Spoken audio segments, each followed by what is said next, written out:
ما كان محمد أبا أحد من رجالكم ولكن رسول الله وخاتم النبيين وكان الله بكل شيء عليما. Assalamu alaikum wa rahmatullah Ishaq. وعليكم السلام تمام. Oui, Ismaël. Ismaël avait commis un rendez-vous.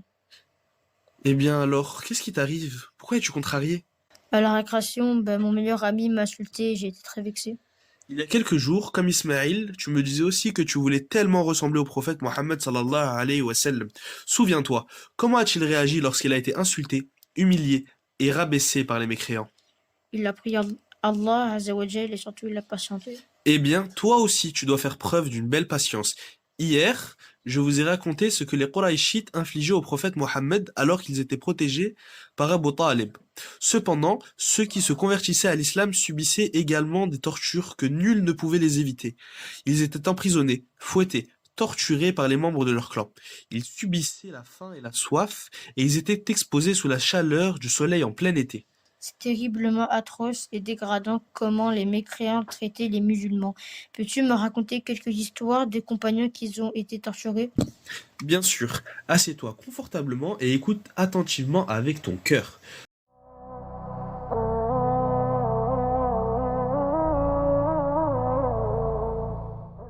Voici l'histoire de Bilal ibn Rabah. Avant l'islam, Bilal était un Éthiopien, esclave précisément, appartenant à un noble mécois dénommé Umayya ibn Khalaf. Lorsque le prophète commença à appeler secrètement à l'islam, Bilal fut l'un des tout premiers à le suivre et à se convertir. Ceci mit son maître en colère, qui lui fit subir les pires tortures. Ils avaient pour l'habitude de le sortir à l'heure du zénith et de l'allonger au soleil sur le sable brûlant de la Mecque. Il l'assoiffait et lui posait une énorme pierre sur le ventre en lui disant « Je te torturerai ainsi jusqu'à ce que tu meures ou que tu quittes la religion de Mohammed. » Mais Bilal était un roc. Il n'avait peur de personne si ce n'est qu'Allah. À chaque fois qu'Umayya ibn Khalaf le menaçait, il disait pour le mettre encore plus en colère Ahadun, Ahadun, ce qui signifie Allah est unique, Allah est unique. Bilal avait une foi hors du commun. Interrogé sur les souffrances qu'il avait subies, il répondit que la douceur de la foi lui avait fait oublier la douleur des tortures.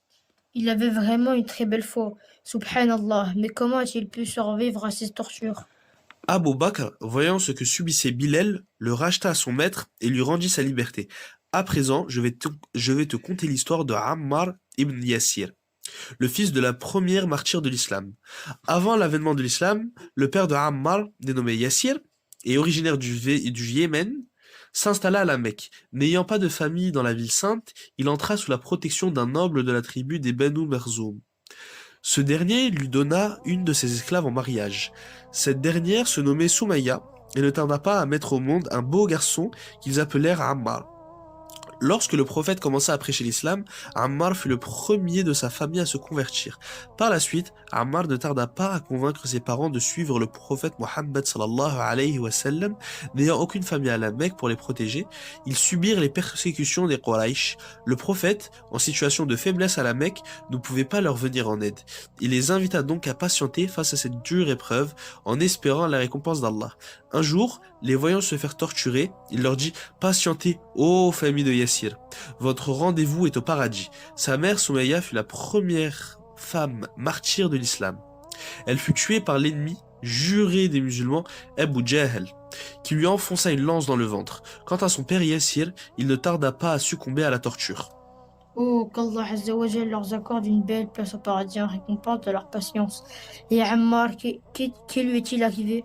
Un jour, les Quraysh qui torturaient Ammar lui demandèrent d'insulter le prophète et de faire des éloges de leur fausse divinité Al-Lat et El-Uzza. Ce dernier, sous la douleur de la torture, céda à leur chantage.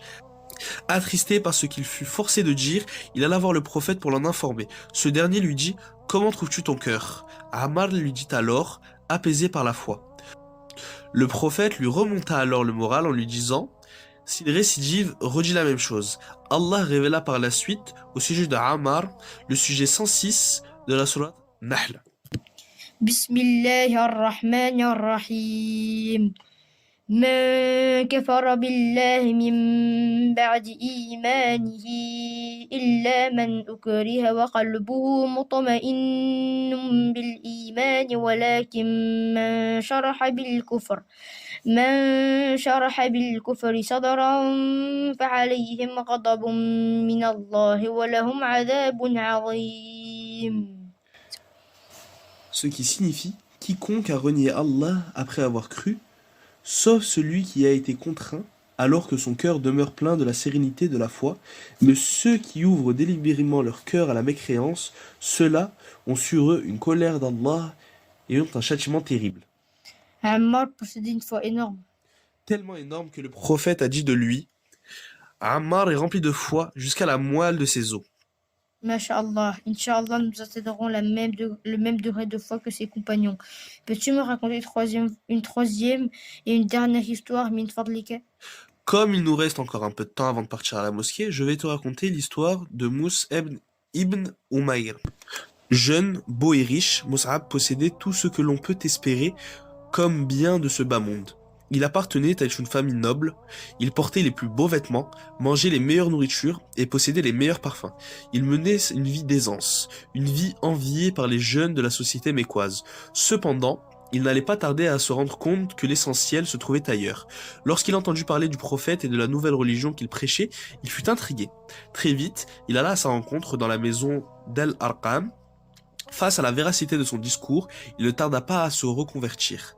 Cependant, il cacha sa nouvelle religion, par peur des représailles de sa tribu. Un jour, un homme de sa tribu le vit prier en cachette et informa aussitôt sa mère. Celle-ci explosa de colère et le menaça de le priver de liberté.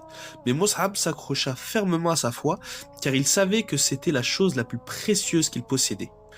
Un jour, il réussit à fuir de chez lui et en profita pour émigrer en Abyssinie avec les autres compagnons.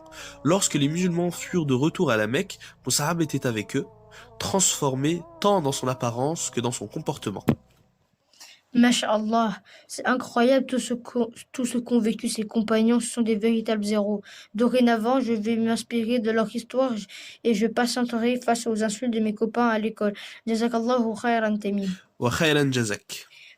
Néfaste à toutes ces persécutions que vivaient le prophète et ses compagnons, qu'est-ce que le messager d'Allah a fait?